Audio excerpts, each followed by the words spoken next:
back to the Red Dirt Road podcast. Changing things up because it's 2021, first episode of the year. Super excited. I'm your host, Alex Breitenbach, with the usual host, as always, Marshall Farnsworth, my beloved cousin. How's it going? Woo! Very nice. Very nice. Yeah. I'm still here. We are keeping our streak alive. Every episode has had both of us.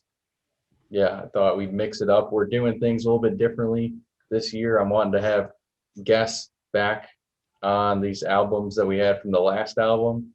And also, if you listen to our last episodes, you know that we're going to be doing our monthly album reviews that are only available on Spotify coming up very soon with the Morgan Wallen album.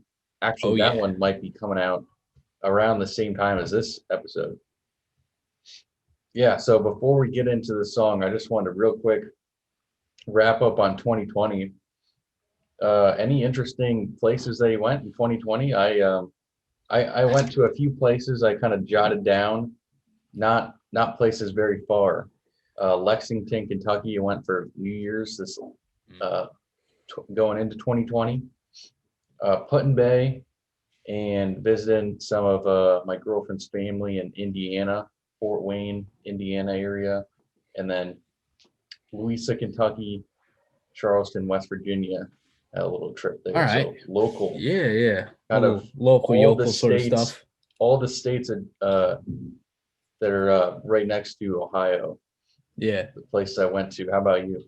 I'm trying to think because in 2020, I did a lot of trips up to Boston, Massachusetts, Lexington, Massachusetts, like kind of the suburbs of that area. It was very, very nice to go see because Emily, my girlfriend, lives up there, so was very frequent traveler in those parts. And then I got the chance to go up to Lake Winnipesaukee in New Hampshire a couple times. So that was I'd actually never been to New Hampshire, aside from going skiing. Like I'd never been to the lakes region of New Hampshire. So that was a really nice place to go to. And it's only about a 4-hour ride from my house in Connecticut. And then we did end up going to Ohio in June over the summer, or July more. But after that, we weren't able to make it out for New Year's this year. But I have a feeling that as we get into 2021, there will be more traveling to do. I didn't do as much as I would have hoped in 2020, but looking to get go to some other places.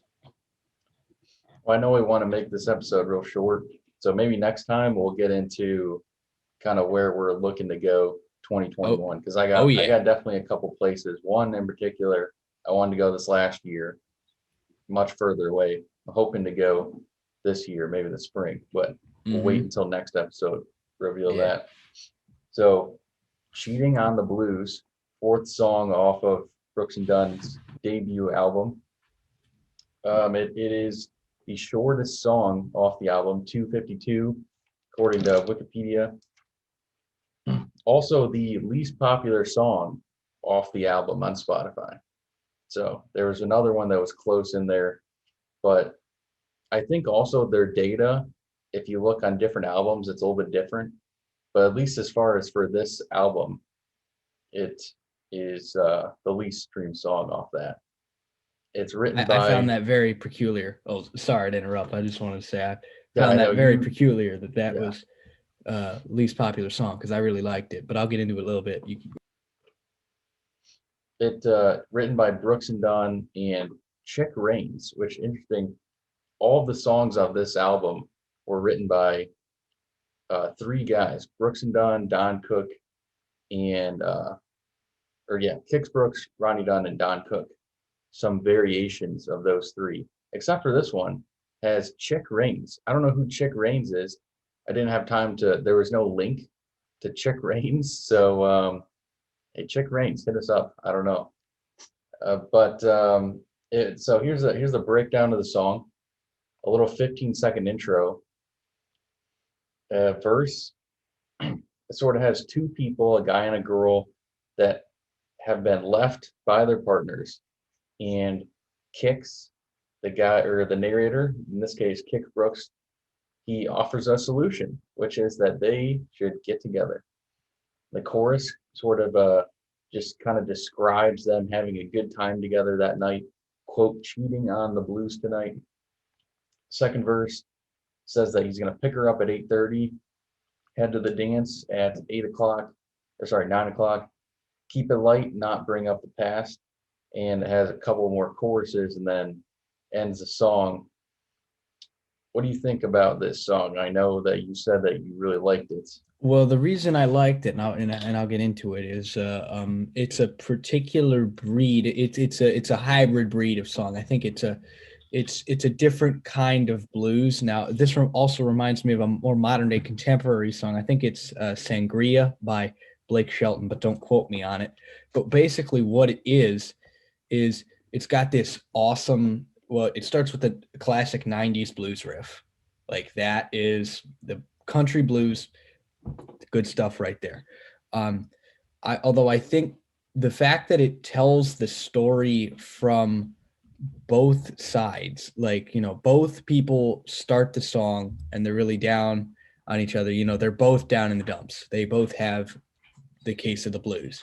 And then ultimately the song's chorus goes to saying, oh, well, why not? Let's make lemonade out of the lemons we've been given, which is basically doing some cheating on the blues by basically them both ending up hooking up, even though they've both been dumped, which is very interesting because I want to also say something about the cheating on the blues title, because that is very, I think, a very fitting and unique title for this song. And that's, definitely one of the things that stands out to me and what I thought was very interesting. But other than that, I think it's pretty good. I think it's a shame that it's the least popular song on the album.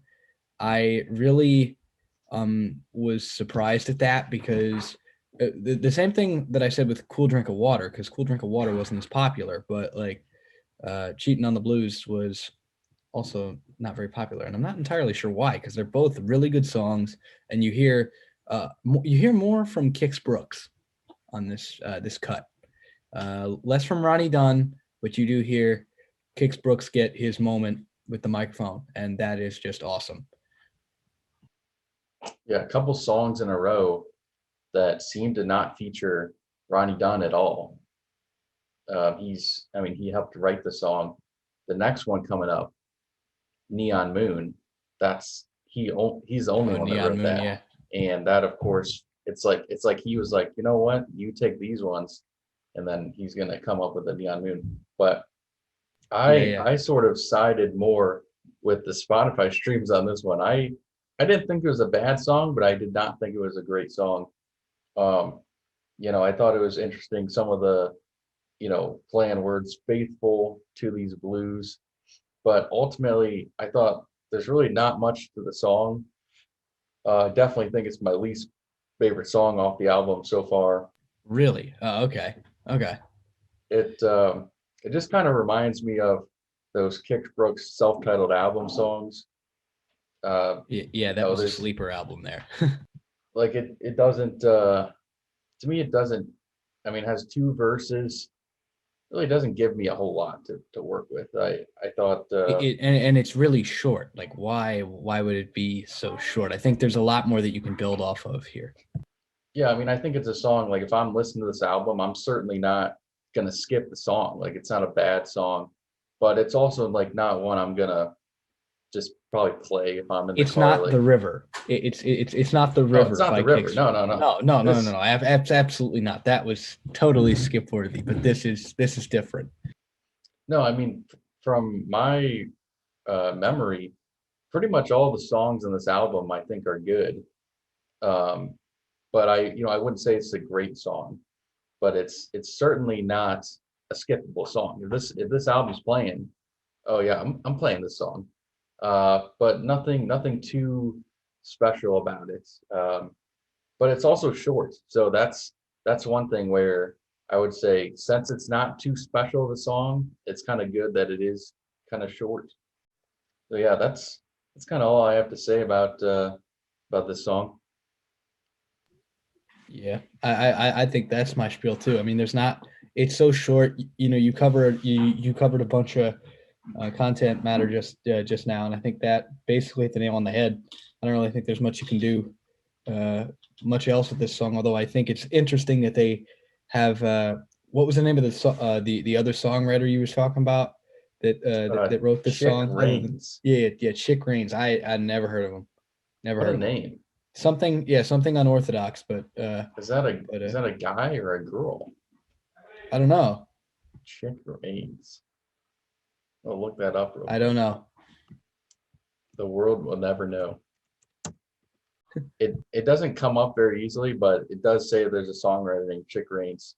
I don't know. I'm not gonna look at it right now, but geez, yeah. Man, if Chick Rains ever listens to this, man, we are sorry for bashing your name so much. I'm sorry, Chick.